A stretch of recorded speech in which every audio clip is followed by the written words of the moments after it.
Kakak aku dia nak sangat. So hari ni aku ada order satu speaker dengan mikrofon. Video ni pula adalah video unboxing sahaja. Yang pertama, mikrofon dia. So ini barang dia. Besar juga kan. Ni macam mana gaya bateri dia ni? Kita buka. Oh, dah siap dah. Dia dah ada bateri 18650 dia ni. Nak cas Type C cocok kat sini. Okay.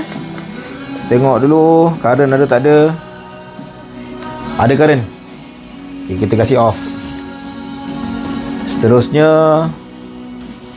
kita unboxing barang seterusnya.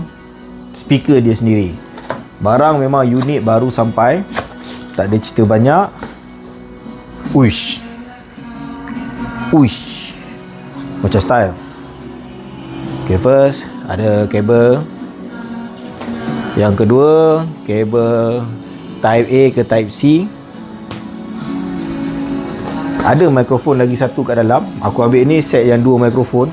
Aku tak tahu apa kakak aku nak buat dengan benda ni, tapi dia kata dia nak speaker.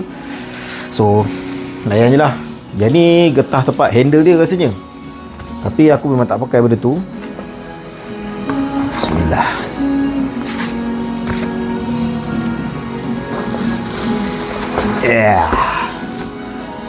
Apa lagi jajan kat dalam?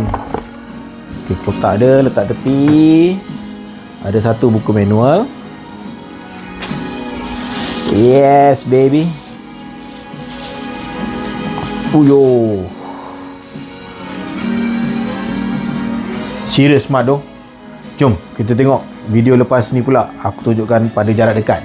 Let's go.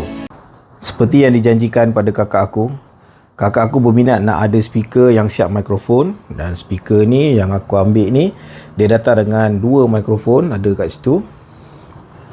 Ini sekeliling speaker dia. So aku akan bergerak supaya korang boleh tengok keliling dia. Gaya dia memang agak manis lah. Cantik gila. Dia punya retro tu bagi aku sampai lah. Walaupun dia tulis easy and perfect. Aduh, barang China ni macam tu lah. Kadang-kadang dia nak ada tulisan Mat Salleh, dia main hembus je apa segala menenek Mat Salleh yang dia tahu.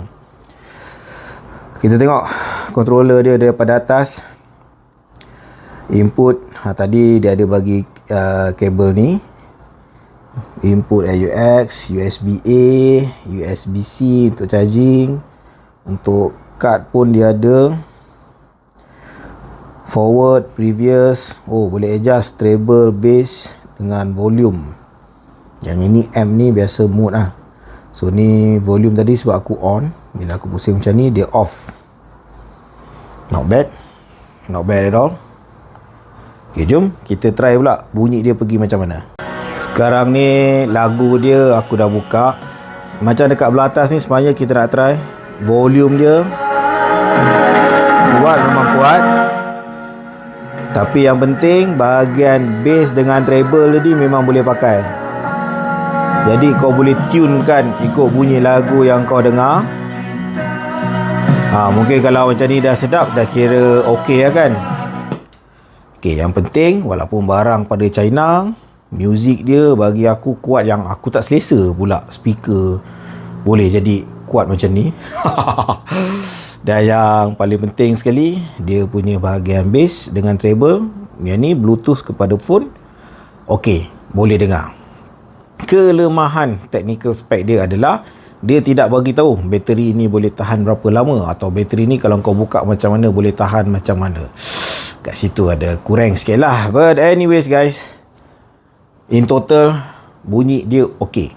So now paling nak pun kita try dengan mikrofon. Okay, macam ni tadi kan. So aku on kan. Test. Oh, memang boleh weh. Perhatian kepada jiran-jiran tetangga. Bangunlah, solatlah subuh. Wah. Subuh tak kau, Isyak belum habis lagi.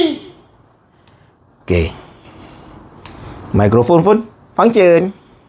So guys, apa lagi? Jangan tunggu lama-lama. Kalau mencari yang ranggi, yang murah, cerita lain banyak tak guna, inilah dia. Ciao.